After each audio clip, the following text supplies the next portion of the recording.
dias a todos. Hoje nós vamos buscar no livro Obras Póstumas de Allan Kardec, um belíssimo livro, que foi editado após o desencarne de Kardec, em que colocaram ali os estudos, os textos que foram encontrados nos seus guardados, textos interessantíssimos. Inclusive, a segunda parte do livro fala sobre as experiências, Kardec mesmo ali nos narrando as suas experiências, até situações que se encontram, muito na revista espírita. Mas foi condensado pontos importantes aqui no livro Obras Póstumas. Mas o que nós vamos ver hoje é o tema as expiações coletivas, Nós sabemos que existem as provas coletivas, em que um número considerável, quantas vezes, sofre uma determinada situação. Isso tem ocorrido, sempre ocorreu, continuará ocorrendo, até se intensificando nos tempos que vivemos. É natural que as provas se intensifiquem, as provas coletivas. Nós sabemos que as provas coletivas, como aprendemos lá na Gênese, Kardec coloca ali que é um número considerável de partidas juntas, colabora para essa oxigenação, essa mudança. Uns partem, outros voltam, nesse processo realmente de mudanças e transformações. Então, é um processo de aceleração.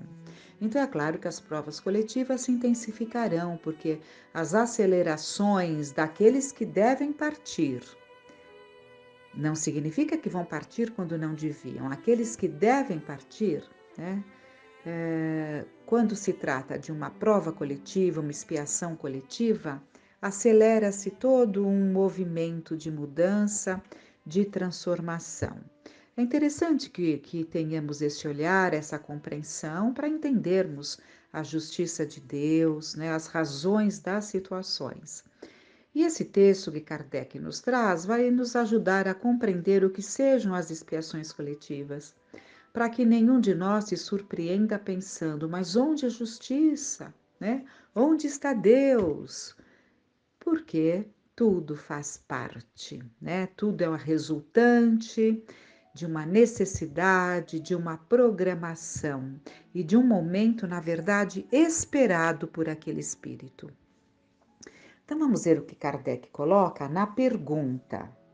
O Espiritismo nos explica perfeitamente a causa dos sofrimentos individuais como consequência imediata de faltas cometidas na existência presente ou expiação do passado. Mas, uma vez que cada um não deve ser responsável senão pelas suas próprias faltas, explicam-se menos as infelicidades coletivas que atingem as aglomerações de indivíduos, como por vezes toda uma família, toda uma cidade, toda uma nação ou toda uma raça, e que atingem os bons como os maus, os inocentes como os culpados. Então, colocação importantíssima nessa pergunta. Por quê? Sabedores que somos, como Kardec coloca, de que ninguém pode ser responsável senão pelas suas próprias faltas, está muito claro nos ensinamentos de Jesus, a cada um segundo as suas obras. Então, ninguém responde pelo outro, é a cada um segundo as suas obras. Então, cada um de nós responderá pelos feitos, pelos atos, ninguém poderá se colocar no lugar do outro para saldar uma dívida com a justiça divina que nos rege, Então, como se explicam, então, essas partidas de grandes aglomerações de família, de uma cidade, de uma nação, até mesmo de uma raça? Vamos ver, então, o que eles nos trazem. Todas as leis que regem o universo, quer sejam físicas ou morais, materiais ou intelectuais, foram descobertas, estudadas, compreendidas, procedendo do estudo e da individualidade, e do da família a de todo o conjunto, generalizando-as gradualmente e constatando-lhe a universalidade dos resultados. Ocorre o mesmo hoje para as leis que o estudo do Espiritismo vos faz conhecer. Podeis aplicar sem medo de errar as leis que regem a família, a nação, as raças, o conjunto de habitantes dos mundos que são individualidades coletivas. As faltas dos indivíduos, as da família, as da nação, e cada uma, qualquer que seja o seu caráter, se espiam em virtude da mesma lei. O que significa isso? Existem as faltas individuais, cometemos erros individualmente. Esses erros serão reparados por nós individualmente, né? Existem erros cometidos em família. Muitas vezes é uma família que trama uma determinada situação, né? Uma família que é responsável por um determinado ato que desencadeia ali quantas vezes tantas situações. Aí, no resgate, é a família, né? Outras vezes, uma cidade, outras vezes, até mesmo uma nação, outras vezes, uma raça, né? Então, é como vimos lá acima. Os erros cometidos individualmente serão resgatados individualmente. Os cometidos em família, né? Cometidos numa coletividade, essa coletividade fará parte desse resgate. O carrasco espia para com a sua vítima, seja achando-se em sua presença no espaço, seja vivendo em contato com ela numa ou várias existências sucessivas, até a reparação de todo o mal cometido. É muito importante conhecer as leis divinas que nos regem, até para tirar algumas ideias que algumas crenças colocam, né? Aceita Jesus e será salvo. Conhece Jesus e será salvo. De uma forma simplista, né? Eu aceito Jesus. Aquele ato de contrição, minha culpa, minha máxima culpa, como se isso bastasse, né? Vem a doutrina espírita, vem o Consolador, prometido por Jesus, né? Como Espiritismo, né? Ele vem como Espiritismo, a volta de Jesus, sempre repetimos, se dá como uma doutrina que estará conosco permanentemente, como ele fala lá. Lhe enviarei outro Consolador que estará eternamente convosco. Ora, para estar eternamente conosco é a doutrina, né? Não seria ele encarnado novamente, como alguns querem interpretar. Mas voltando ao foco, o Espiritismo nos explica exatamente como se dá essa reparação. É necessária a conscientização do erro, né? Ou seja, aquele sentimento de que erramos, que gera culpa. Mas aprendemos também que não é para ser uma culpa avassaladora, que nos paralisa, que nos impede da ação necessária, porque muitos se deixam arrastar pela culpa, por um remorso destrutivo e não se permitem a reparação, porque a partir da conscientização do erro, que vem desse sentimento de culpa, né? Aquela coisa que dá, errei, né? A partir daí tem que vir a vontade da reparação. Aí vem o desejo da reparação, depois do desejo há de haver a execução da reparação. Então, muitas dessas reparações, como ele usa aqui o exemplo do carrasco, se dá já no plano espiritual, com aquela presença que infelizmente muitas vezes se torna de vítima, se faz um algoz, se torna um perseguidor. Então, quer espiando com os sofrimentos advindos dessa cobrança deste que não perdoa, quer advindos, e tudo isso é um processo de reparação, quer advindos junto a este ou a estes a quem prejudicamos e que passam a fazer parte ali da nossa família, da nossa parentela, né? Ou às vezes em outros organismos sociais que a vida nos coloca, mas de uma maneira intensa para o convívio, porque a reparação só se dá com o convívio, não de quando em quando. É muito fácil nos ajustarmos com pessoas que vemos de quando em quando, né? Mas para que haja verdadeiramente a reparação, é preciso um convívio mais contínuo. Ocorre o mesmo quando se trata de crimes cometidos solidariamente por um certo número. As expiações são solidárias, o que não aniquila a expiação simultânea das faltas individuais, né? Então, os erros cometidos individualmente, mas dentro de um coletivo, são, né, tratados da mesma forma. Há a possibilidade dessa expiação simultânea das faltas individuais. Em todo homem há três caracteres: o do indivíduo, que é o ser em si mesmo, o de membro de família e, enfim, o de cidadão. Sob cada uma dessas três faces, pode ser criminoso ou virtuoso. Quer dizer, pode ser virtuoso como pai de família ao mesmo tempo que criminoso como cidadão e reciprocamente. Daí as situações especiais que lhe são dadas em suas existências sucessivas, né?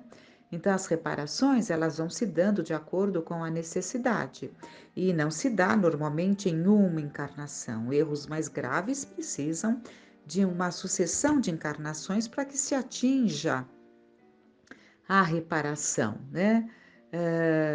E nesse parágrafo nós temos uma ideia muito importante, né?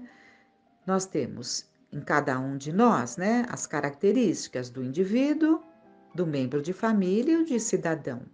Muitas vezes nós podemos ser um excelente cidadão, cumprindo com todos os nossos deveres sociais, né, como cidadão, e sermos um carrasco dentro do lar, na família, né?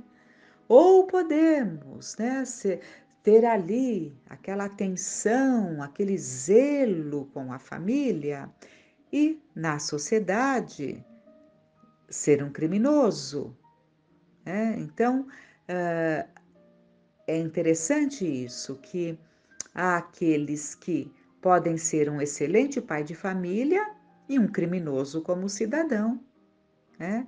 E há aquele que pode ser um virtuoso como cidadão, né? Digamos assim, porque cumpre ali com as suas regras de boas maneiras, né? De solidariedade, de educação, aquele verniz, né? Que muitas vezes se, tão presente, né? Mas é grave, porque quando é verniz, significa que é só uma casca, ainda não atingiu ali o cerne, né? Então, esse então que pode ser um excelente cidadão, um excelente amigo no trabalho, né? Pode ser um carrasco dentro de casa, né?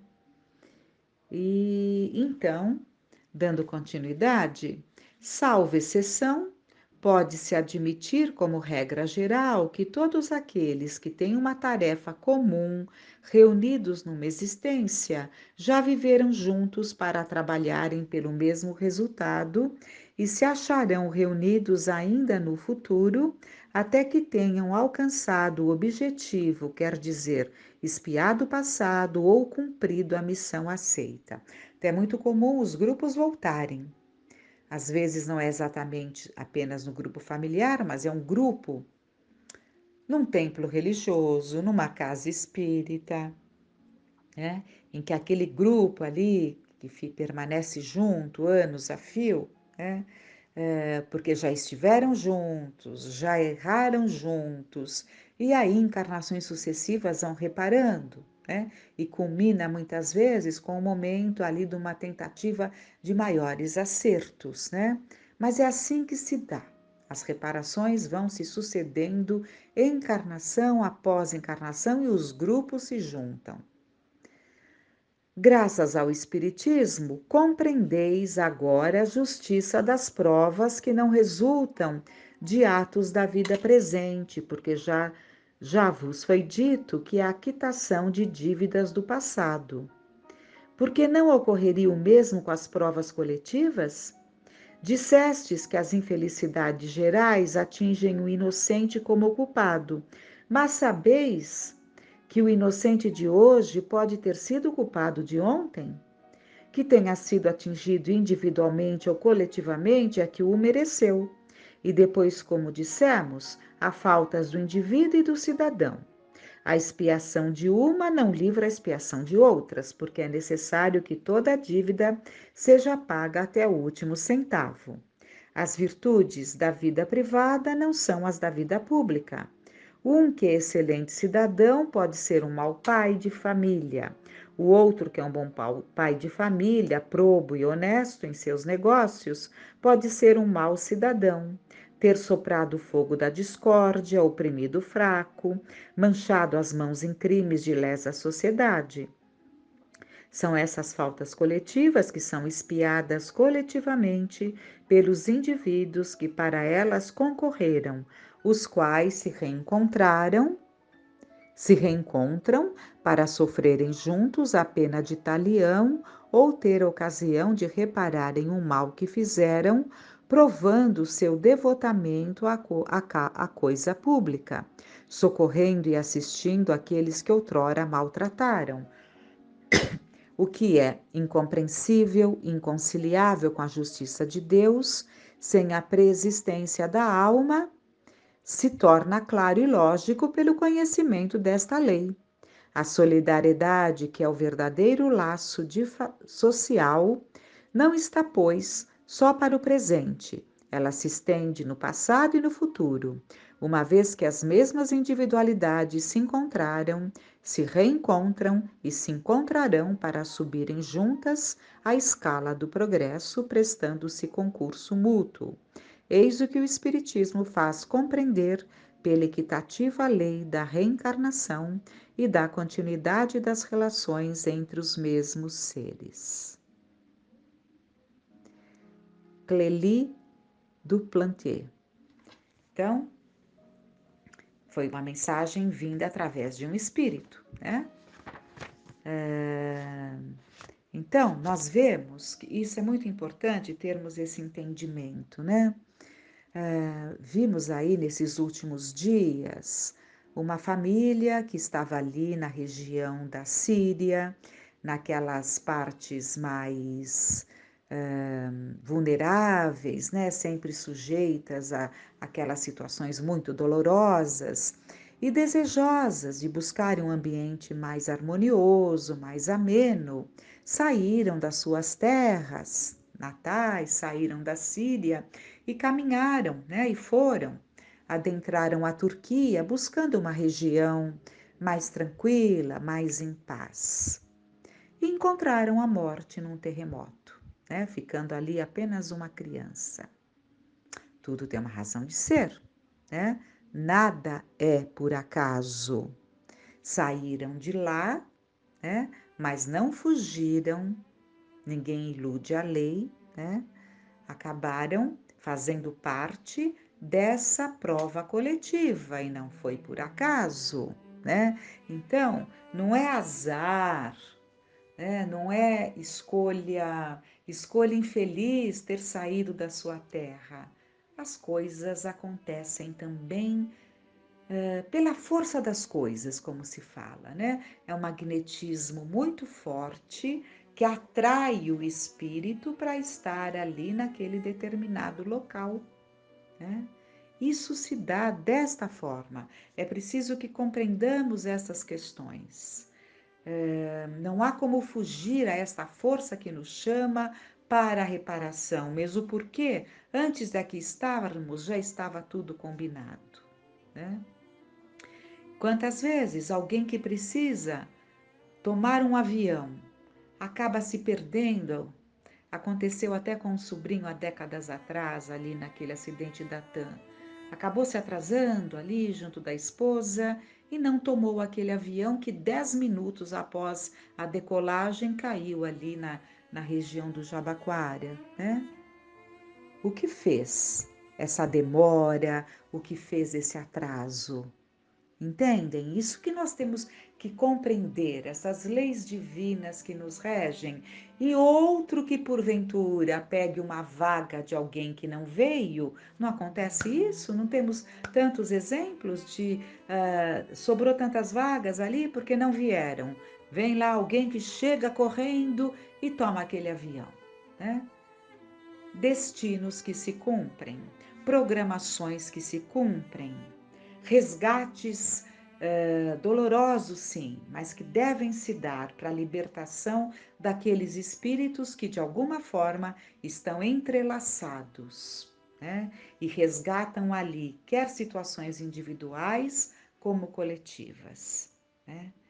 Então, que tudo isso fale muito alto para nós na compreensão das leis divinas que nos regem. Pensemos com muito carinho nessas lições, procuremos compreender. Não tenhamos dúvida de que quanto mais compreendermos a Deus, conhecendo as suas leis, mais conseguiremos estar em paz, sabendo que não estamos sozinhos, que Deus é Pai de infinita bondade e justiça, né? E que Jesus é o nosso caminho. Que fiquemos em paz.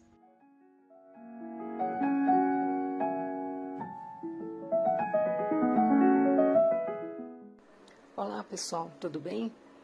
Vamos seguir com o nosso estudo do livro As Dores da Alma. Nós estamos estudando sobre dependência. Finalizamos o capítulo e eu acrescentei um outro capítulo do livro Vida Plena, o capítulo 14, Domar a Si Mesmo. Eu interrompi a leitura no meio de um parágrafo e eu vou reler a partir do começo desse parágrafo, vamos finalizar. A vacuidade, porém, destas horas de tensão e de desafios de vária ordem, conspira contra o exercício da paz pessoal em função dos anunciados prazeres bestiais a que se está acostumado. Foi aqui que interrompemos. Seguindo. O resultado são os fracassos morais contínuos e as derrocadas espirituais que empurram a humanidade para testemunhos horrendos, dos quais, no entanto, pode-se evadir. Impõe-se a diretriz do bom proceder, que é o antídoto único e eficaz para tudo de bom e de belo, que a cultura multimilenária conseguiu produzir. Essa revolução desesperadora se dá no íntimo de quase todos os indivíduos, inclusive naqueles que operam no bem, trabalham, afadigam-se, e algo parece faltar-lhes, ao invés da alegria inefável de que devem desfrutar os obreiros do Senhor. Insistir e perseverar são a receita eficaz para a porvindoura plenitude que todos anelam. Essa desagradável sensação interior resulta da mórbida psicosfera terrestre que está sendo purificada. Nesse livro, eles separam algumas palavras e tem um glossário ao lado. Eu vou ler o significado de psicosfera conforme eles colocam aqui. Atmosfera psíquica, campo de emanações eletromagnéticas que envolve o ser humano. Resulta da mórbida psicosfera terrestre que está sendo purificada. Assim, permanece no teu programa de iluminação de consciência e de harmonia plena. A atual renúncia em benefício da humanidade repercute nas ondas siderais da imortalidade. Domado, conforme estás tentando fazer, o homem velho em um homem novo será o vencedor amanhã desta batalha que vens travando há tempos. Herdeiro da divina luz, purifica-te para clarear o mundo, tomado de sublimes raios das bênçãos do amor. Na primeira parte, sobre a dependência, foi comentado sobre a porta estreita. Eu achei que a gente poderia aprofundar um pouco, lendo no capítulo 18 do Evangelho segundo o Espiritismo, muitos os chamados e poucos escolhidos, justamente essa parte, a porta estreita. Tem a passagem do Evangelho e tem a orientação dos Espíritos. Então vamos ler a porta estreita. Entrai pela porta estreita, pois a porta da perdição é larga, e o caminho que a ela conduz é espaçoso, e há muitos que por ela entram, como a porta da vida pequena, como o caminho que a ela conduz é estreito, e como há poucos que a encontram. Essa passagem de Mateus 7, 13 e 14. Mais uma. Alguém da multidão lhe perguntou: Senhor, são poucos os que se salvam? Ele respondeu: Fazei esforços para entrardes pela porta estreita, pois vos asseguro que muitos procurarão por ela entrar e não poderão. E quando o pai de família tiver entrado e tiver fechado a porta, e que, estando do lado de fora, começardes a bater a porta, dizendo: Senhor, abre-nos, ele vos responderá: Eu não sei de onde sois. Então recomeçareis a dizer: Comemos e bebemos em vossa presença, e ensinastes em nossas praças públicas. E ele vos responderá: Não sei de onde sois. Afastai-vos de mim, vós todos que cometeis iniquidades. Então haverá choros e ranger de dentes, quando virdes que Abraão, Isaque, Jacó e todos os profetas estarão no reino de Deus, e que vós outros ficareis excluídos. Virão do Oriente e do Ocidente, do setentrião e do meio-dia, muitos que terão lugar na festa do reino de Deus. Então aqueles que forem os últimos serão os primeiros, e os que forem os primeiros serão os últimos. Essa é em Lucas 13, 23 a 30. Agora a orientação dos Espíritos. Larga é a porta da perdição, porque as más paixões são numerosas e o caminho do mal é frequentado pela maioria. A da salvação é estreita, pois o homem que quer transpô-la deve fazer grandes esforços para vencer suas más tendências, e poucos se submetem a isso. É o complemento do ensinamento moral, muitos são os chamados e poucos os escolhidos. Tal é o estado atual da humanidade terrena, pois sendo a terra um mundo de expiação, nela o mal predomina. Mas quando se transformar, o caminho do bem será o mais frequentado. Este ensinamento deve ser entendido na sua verdadeira significação, e não no sentido que as palavras expressam. Se fosse esse o estado normal da humanidade, Deus teria voluntariamente condenado à perdição a imensa maioria de suas criaturas. Suposição inadmissível desde que se reconheça que Deus é todo justiça e bondade.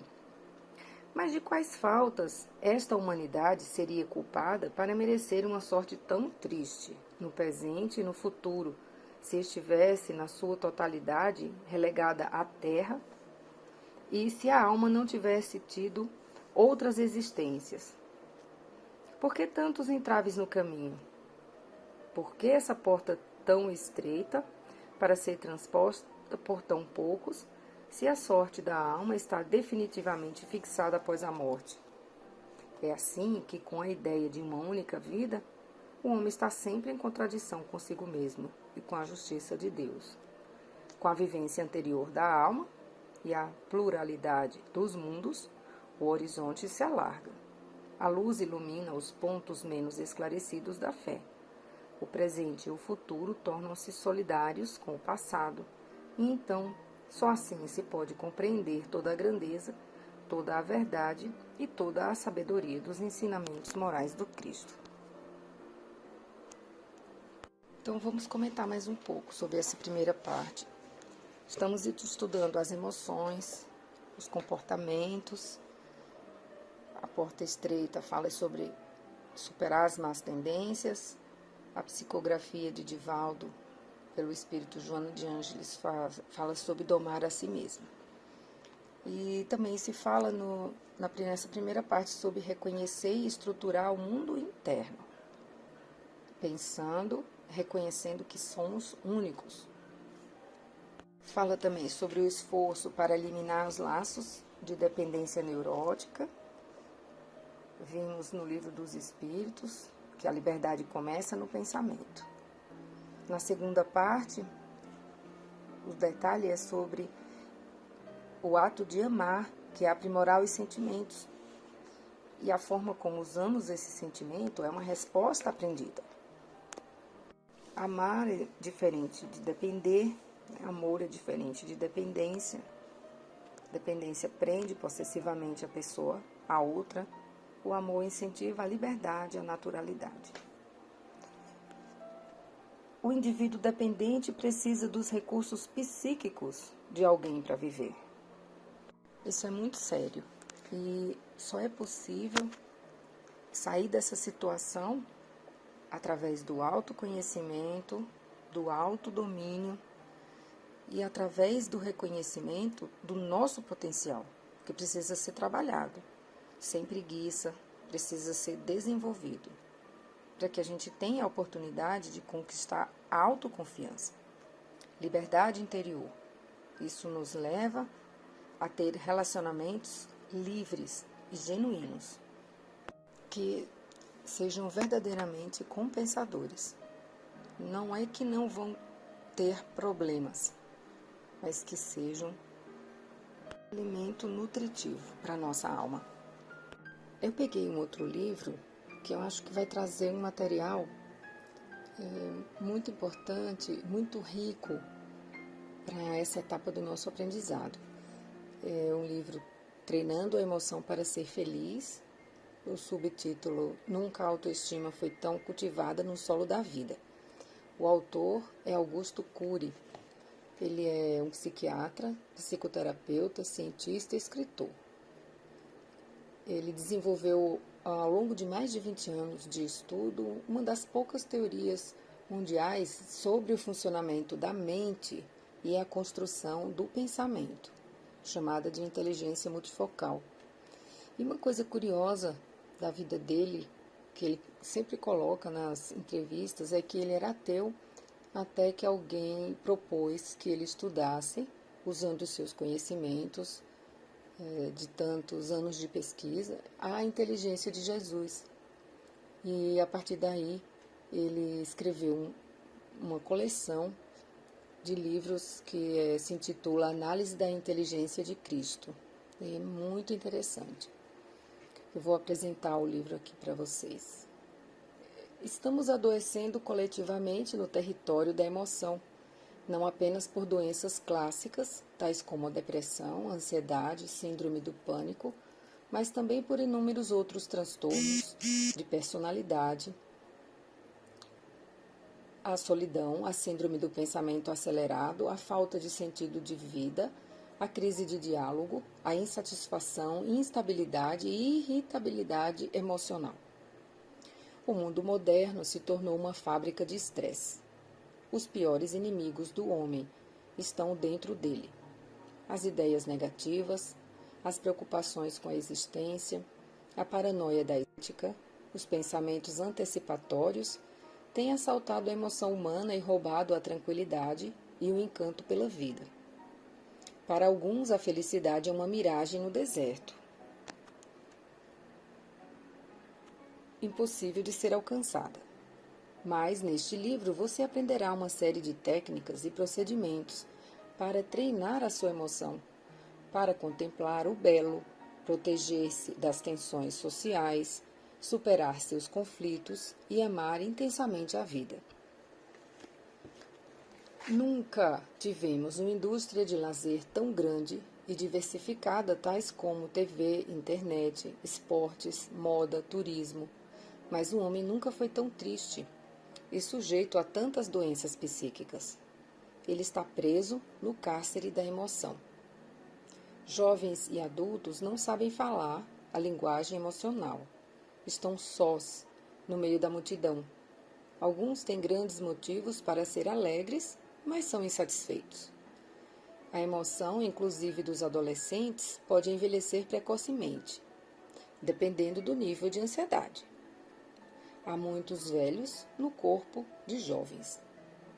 Como rejuvenescer a emoção? Não é simples navegar nas águas da emoção. Reis e súditos, intelectuais e iletrados, grandes e pequenos, falharam em conquistar a felicidade. Como educar a emoção e resgatar o prazer de viver? Como ter qualidade de vida em meio às turbulências? Aqui você terá muitas respostas, inclusive as propiciadas pelo mais excelente mestre da emoção. Nada é tão belo e complexo como a emoção. Ela é capaz de tornar ricos em miseráveis e miseráveis em ricos. Você pode treinar a sua emoção para ser feliz e tranquilo, para gerenciar os pensamentos, superar a ansiedade e descobrir coragem na dor, força na fragilidade, lições nos fracassos. Agora eu vou pegar alguns parágrafos do capítulo 6, a corrida pela vida, o grande encontro, onde ele relata e analisa os encontros que Jesus teve com várias personalidades. Analisa algumas parábolas, a explicação que Jesus dava às pessoas, na maioria das vezes incultas, até rudes. E eu vou pegar aqui lições inesquecíveis. As lições delicadas do treinamento do mestre da vida são inesquecíveis. Os evangelhos foram escritos mais de 20 anos após sua morte. Todavia, quando eles foram escritos, seus discípulos não deixaram de registrar os detalhes que estou interpretando. É muito raro que os detalhes de um ensinamento perdurem por alguns meses. Os ensinamentos que os discípulos tiveram ficaram presentes durante toda a vida deles. Eles registraram muito pouco do que Jesus Cristo falou e fez, mas o pouco que registraram e comunicaram ao mundo incendiou a humanidade. Se a educação moderna e a psicologia preventiva descobrissem o treinamento que o mestre da emoção realizou, elas sofreriam uma revolução. Não é necessário falar de uma religião, mas falar de sua história, dos seus pensamentos, dos seus gestos, dos seus ensinamentos, do seu singular plano. Em um mundo onde a discriminação e o terrorismo se espalham e a vida vale tão pouco, estudar as nobilíssimas lições desse mestre é brindar a vida. Lições básicas do treinamento do mestre da emoção. Primeira, treine enxergar o mundo dos outros com os olhos deles, e não apenas com seus próprios olhos. Não coloque as pessoas dentro de seu mundo, coloque-se dentro do mundo delas. Enxergue as suas dificuldades na perspectiva delas. Treine-se a ouvir o que as palavras não dizem e a enxergar o que as imagens não revelam. Compreenda as causas e não a reação exterior. Entenda o que está por detrás de cada comportamento. O mestre da emoção vivia a poesia da tolerância, porque conhecia a arte da compreensão. Segunda, aprenda a enxergar as suas próprias limitações. Tenha coragem para analisar suas deficiências e admitir suas limitações. Quem se posiciona como semideus será sempre exclusivista, rápido para julgar, tardio para respeitar. O mestre da emoção amava ser um homem e procurava romper todas as barreiras e todas as distâncias com todos os tipos de pessoas. Terceira, valorize o espetáculo da vida. Você nunca será paciente com os outros se for um carrasco de si mesmo e viver esmagado por sentimento de culpa. Treine valorizar cada ser humano solenemente, independente do seu passado e da sua condição social. Dê mais honra aos que se sentem pequenos. Torne-os grandes para você. O mestre da emoção considerou a vida de cada um de nós como a coisa mais importante do universo, independente dos nossos erros, fracassos e dificuldades. Jamais se autoabandone. Quarta, veja na arte do perdão um atributo dos fortes. Não durma com seus inimigos. Não permita que eles afugentem seu sono e ocupem seus pensamentos. A maior vingança contra um inimigo é perdoá-lo. Perdoando-os, eles deixam de ser inimigos. Manifestando tolerância, você os estará estimulando a repensar as rotas de suas histórias. O mestre da emoção navegava nas águas do ódio e do preconceito, sem ter inimigos. Ele nunca cobrava o passado do homem, somente o estimulava a reescrever seu futuro. Quinta, fale a linguagem da emoção. Não se esconda atrás de seus diplomas, status ou poder socioeconômico. Não viva numa bolha de solidão. Haverá momentos em que você não poderá estar só. Aprenda a falar dos seus sentimentos. Não tenha vergonha dos seus conflitos. Lembre-se de que o mestre da emoção não se escondeu atrás do seu poder. Treine ser acessível com as pessoas. Desça ao nível delas, crie um clima em que elas possam falar das feridas de sua alma, de suas dores silenciosas. O mestre da emoção conseguia falar no coração dos fracos e dos fortes, dos grandes e dos pequenos. A linguagem do amor era música em seus lábios.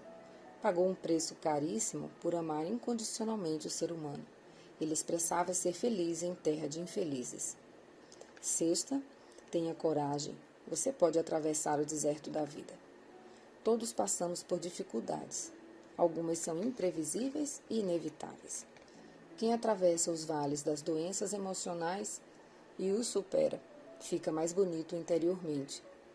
O mestre da emoção demonstrava que há sempre um oásis no árido solo da existência humana. Procure-o. Ele pode estar mais perto do que você imagina.